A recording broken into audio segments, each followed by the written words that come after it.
अस्सलाम वालेकुम स्टूडेंट्स, मैं हूं आपका टीचर सकीब।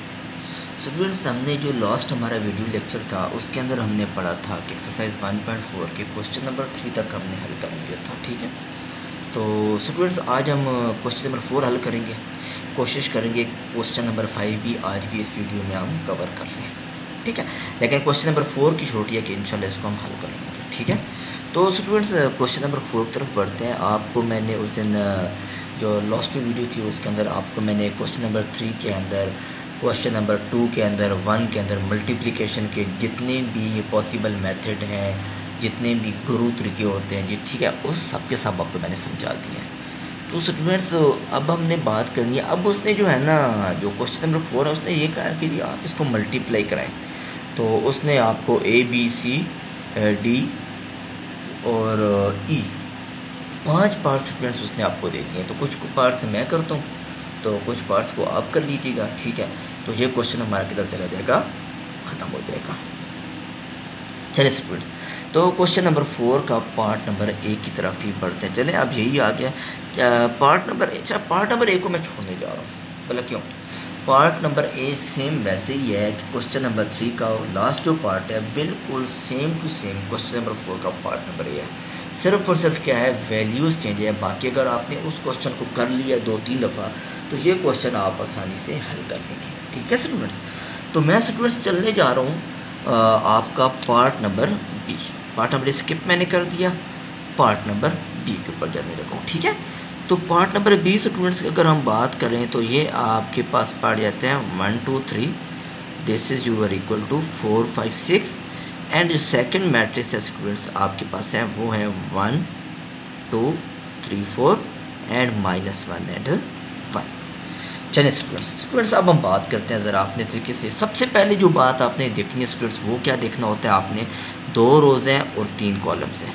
और यहाँ पे देखें आपके पास 3 रोज़ हैं और 2 कॉलम्स हैं। एक बात तो स्टूडेंट्स क्लियर हो चुकी है कि पहले के कॉलम सेकंड की रोज़ के बराबर आ चुके हैं। इट्स मीन आप मुझे कह सकते हैं कि सर इसकी जो मल्टीप्लिकेशन है 100% पॉसिबल है। ठीक है स्टूडेंट्स, आप मुझे क्या कह सकते हैं कि इसकी मल्टीप्लिकेशन सर 100% पॉसिबल है। तो अगर मैं आपसे बात कहूँ तो आपको मैंने रूल बताए थे। क्या रूल बताए थे, याद है आपको? रूल ये तक मैं इधर मैं लिखने जा रहा हूँ। ठीक है, मैंने ये कहा था कि रो 1 को आपने कॉलम 1 से करना है पहले, फिर आपने रो 1 को अगर कॉलम नंबर 2 है उससे भी कर लेना है, ये पहले मैंने आपको बताया था। उसके बाद आपको मैंने कहा था रो नंबर 2 पे चल जाना है, उसको आपने कॉलम 1 से करना है, फिर मैंने कहा था कि रो 2 को ही आपने कॉलम 2 से कर लेना है। ठीक है, इसी तरीके से आपको मैंने कहा था कि अगर रोज़ ऐड होती जा रही हैं तो इसी तरीके से आपके पास कॉलम्स के साथ भी आपने करते जाना है। ठीक है, या कॉलम। ठीक है, अच्छा स्टूडेंट्स हम मल्टीप्लाई की तरफ चलते हैं और क्वेश्चन को ख़त्म करते हैं अभी। ठीक है, किससे बोला? तो अगर बात करें तो ये मल्टीप्लाई कैसे होगा, 1 को 1 से कर देंगे। हमने क्या, तो रो 1 को कॉलम 1 से करना है, 1 क्रॉस 1 कर लेंगे। और यहाँ पे देखा जाए तो 2 क्रॉस 3 हो जाएगा, और यहाँ पे देखा जाए तो 3 क्रॉस -1 हो जाएगा। ठीक है, अब हमने क्या करना है, रो 1 को सेकंड कॉलम से मल्टीप्लाई करा देना है। तो ये क्या हो जाएगा, 1 क्रॉस 2 हो जाएगा, और इसकी बात करें तो 2 क्रॉस 4 हो जाएगा, और इसकी बात करें तो 3 क्रॉस 1 हो जाएगा। यहाँ तक स्टूडेंट्स क्लियर होगी बात, सारी पुरानी बातें हैं मैंने रिपीट कर दी। ठीक है, अच्छा आगे बात स्टूडेंट देखिए, मैंने ये कहा था कि अब अपने रो 2 को कॉलम नंबर 1 से मल्टीप्लाई कराना है। चले करा देते हैं कि 4 क्रॉस 1 हो जाएगा, और आपने कहा जी सर 5 क्रॉस 3 की बात कर लेनी है, और आपने कहा जी 6 क्रॉस -1 मल्टीप्लाई कर देनी है। ठीक है, रो 2 को कॉलम नंबर 1 से मल्टीप्लाई करा दिया। अब आपने मुझे कहा कि सर आपने रो 2 को कॉलम 2 से भी मल्टीप्लाई कराने का कहा है। चले वो आपकी बात मान लेते हैं। तो कैसे करेंगे, 4 क्रॉस 2 कर लेंगे, प्लस 5 क्रॉस 4 कर लेंगे, एंड 6 क्रॉस 1 कर लेंगे। चले मैंने आपकी बात मानी और मल्टीप्लाई करा दिया, और इसको इनक्लोज कर दिया, एक मैट्रिक्स बना दिया मैंने। ठीक होगी बात? चल अच्छा, इसको देखिए मल्टीप्लाई कराते हैं तो 1 क्रॉस प्लस 6 -3 बन जाता है। यहाँ पे देखें 2 एंड 4 2 ज़ार 8, एंड यहाँ पे 3 बन गया। यहाँ पे देखें 4 बन गया, प्लस 15 बन गया, -6 है। यहाँ पे देखें 8 प्लस 20 प्लस 6 बन गया।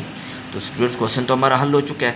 तो अगर आप इसको हल करें तो क्या आपके पास आंसर आएगा, आपके पास अगर और किया जाए तो आपके पास 7 में से 3 का तो आपके पास 4 बच जाना है, और यहाँ पे देखें तो ये आपके पास 13 बच जाता है, और यहाँ की स्टूडेंट्स अगर बात करें तो 9 बच जाना है, और यहाँ की अगर बात कर लें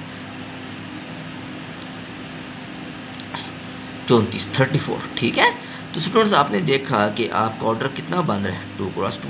यही तो हमने ऊपर स्टूडेंट सीखा था। कहाँ पे हमने सीखा था, याद है कुछ?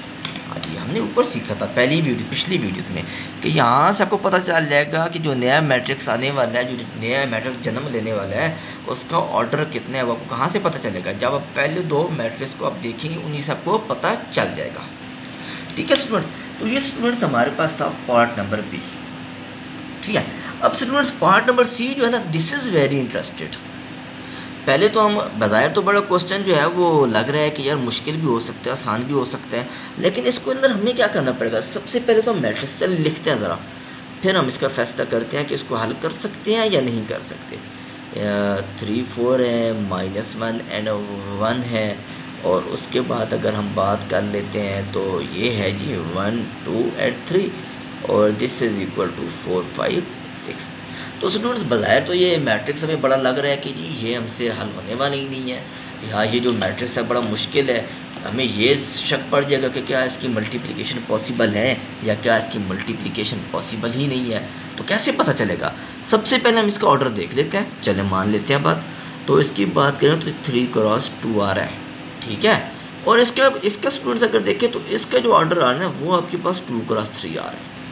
हाँ, अब बात क्लियर होगी कि इसके कॉलम इसकी रो के बराबर हो चुके हैं। इसका मतलब है कि आप कह सकते हैं कि सर इसकी मल्टीप्लिकेशन पॉसिबल है। हाँ, मुश्किल क्या चीज़ स्टूडेंट्स आनी है? मुश्किल ये आनी है कि अब मैट्रिक्स का साइज बढ़ गया है। ठीक है, तो चले हम इसको हल कर लेते हैं। चल, वही पुराना तरीका हमारे पास, रो 1 को कॉलम 1 से मल्टीप्लाई पहले हमने कराना है। चले आपकी बात मान लेते हैं। आपने मुझे कहा कि सर रो 1 को कॉलम 1 से मल्टीप्लाई कराना है, ऊपर मैंने लिखा हुआ। ठीक है, तो करा ले, 1 क्रॉस 1 करा ले। चले मान ली बात। अच्छा, आगे बात करें तो आपने मुझे कहा कि सर 2 क्रॉस 4 भी कर लेना है।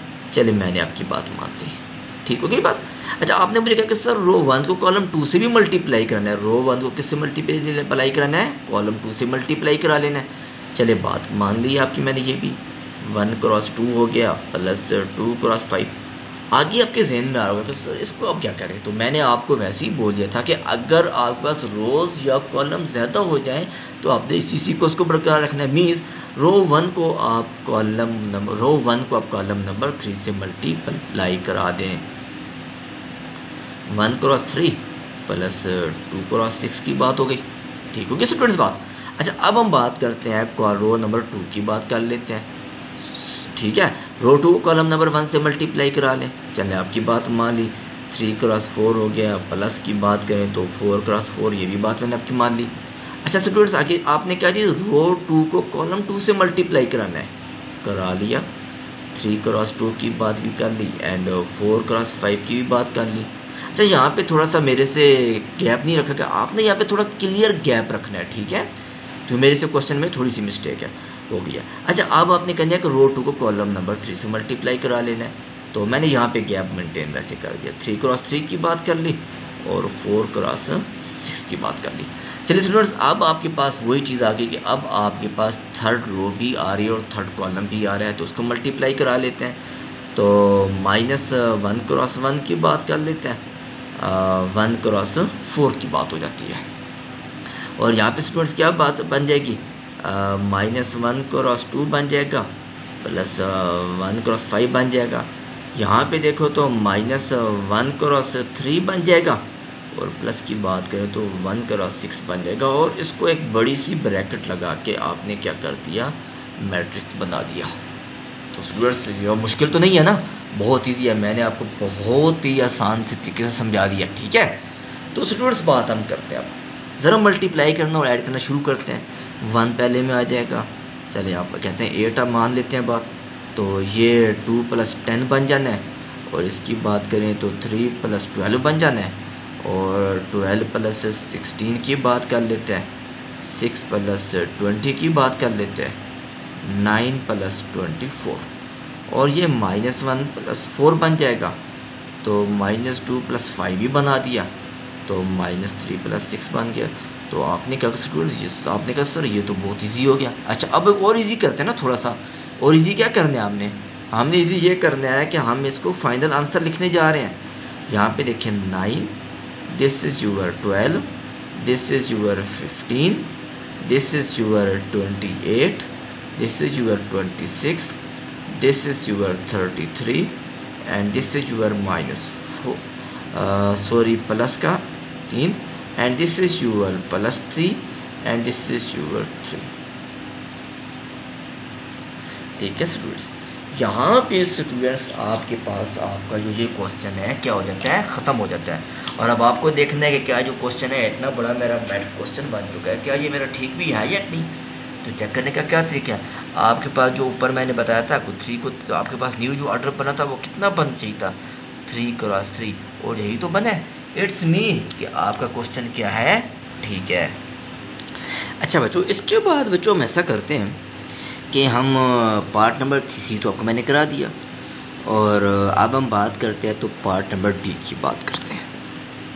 ठीक है, पार्ट नंबर E तो वैसे इजी है, पार्ट नंबर E तो आप के लिए बहुत हलवा सा क्वेश्चन है। ठीक है, तो पार्ट नंबर बच्चों D करने जा रहे हैं। ठीक है, तो दिस इज़ थोड़ा सा आपको मुश्किल लग रहा होगा लेकिन बहुत आसान है। चलिए आप मैट्रिसेस उतारना शुरू करें। चलिए अपनी कॉपी के ऊपर आप साथ साथ मैट्रिसेस उतारना शुरू करें।